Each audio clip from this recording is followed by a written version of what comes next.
Hyderabad బాగంబర్పేటలో CC road పనులను Congress senior నేత హనుమంతరావు పరిశీలించారు. కాంగ్రెస్ ప్రభుత్వం 27 లక్షల నిధులను కేటాయించిందన్నారు. నియోజకవర్గం వ్యాప్తంగా అభివృద్ధి పనులు దాదాపు పూర్తి అయ్యాయని తెలిపారు. నిధులను కేటాయించినందుకు సీఎం రేవంత్ రెడ్డికి కృతజ్ఞతలు తెలిపారు. మున్సిపల్ ఎన్నికల రిజల్ట్స్ తో కాంగ్రెస్ పై ఉన్న అపోహాలు తొలగిపోయాయని చెప్పారు ఎమ్మెల్యే మేడిపల్లి సత్యం. కరీంనగర్ మినహా అన్ని కార్పొరేషన్లలో ఎక్కువ వార్డులు గెలుచుకున్నామని చెప్పారు. కేటీఆర్, హరీష్ రావు ఎంత ప్రచారం చేసినా బీఆర్ఎస్ ను ప్రజలు నమ్మలేదని చెప్పారు.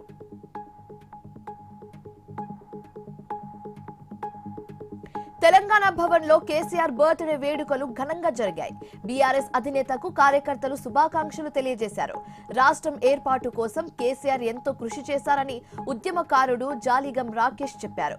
జీహెచ్ఎంసీ ఎన్నికలలో కుత్బుల్లాపూర్లోని పద్మనగర్ నుంచి టికెట్ ఆశిస్తున్నట్లుగా చెప్పారు. సంగారెడ్డిలో కేసీఆర్ జన్మదిన వేడుకలు ఘనంగా జరిగాయి. ఎమ్మెల్యే క్యాంప్ కార్యాలయంలో కేక్ కట్ చేసి గులాబీ బాస్ కు బీఆర్ఎస్ నేతలు బర్త్డే విషెస్ తెలిపారు.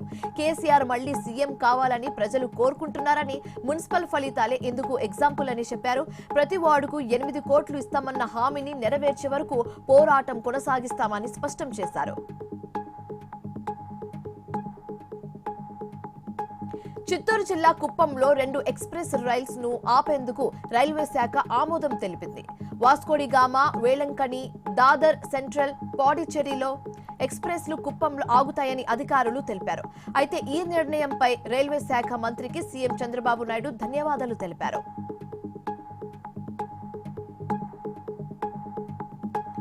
కామారెడ్డి జిల్లా సదాశివపేటలో పెను ప్రమాదం తప్పింది. జాతీయ రహదారిపై కారులో ఒక్కసారిగా మంటలు చెలరేగడంతో ప్రయాణికులు భయాందోళనకు గురైనట్లుగా తెలుస్తుంది. దీంతో అలర్ట్ అయిన డ్రైవర్ కారును పక్కకు నిలిపి బయటకు వచ్చారు. అయితే ఈ ప్రమాదంలో డ్రైవర్ కు స్వల్ప గాయాలయ్యాయి. మంటలు భారీగా ఎగిసిపడడంతో కారు పూర్తిగా దగ్ధమైంది. ప్రశ్నించే గొంతులను నొక్కే ప్రయత్నం జరుగుతోందన్నారు మాజీ మంత్రి ఆదిమూలపు సురేష్. అంబటి రాంబాబు కుటుంబ సభ్యులను పరామర్శించిన మాజీ మంత్రి ధ్వంసమైన ఇంటిని పరిశీలించారు. కూటమి ప్రభుత్వం పెట్టే అక్రమ కేసులకు భయపడేది లేదని చెప్పారు.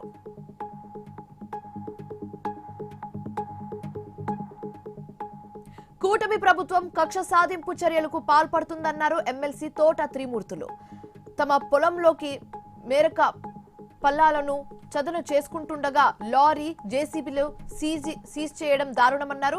మండపేటలో ఇసుక, గ్రావెల్ అక్రమ రవాణా జరుగుతున్నా అధికారులు పట్టించుకోవడం లేదన్నారు.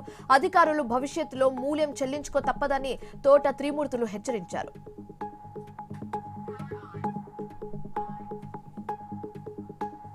తూర్పు గోదావరి జిల్లా బలభద్రపురంలో షిరిడి సాయిబాబా ఆలయ వార్షికోత్సవాన్ని వైభవంగా నిర్వహించారు. బాబా మూల విరాట్కు పాలతో అభిషేకం చేశారు. స్వామివారి రథాన్ని గ్రామ పురవీధుల్లో ఊరేగించారు. ప్రేమ పేరుతో ఓ యువతిని సచివాలయ ఉద్యోగి మోసం చేశాడని ఆరోపణలు వచ్చాయి. అయితే ఈ ఘటన పోలవరం జిల్లా చింతూరులో చోటు చేసుకుంది.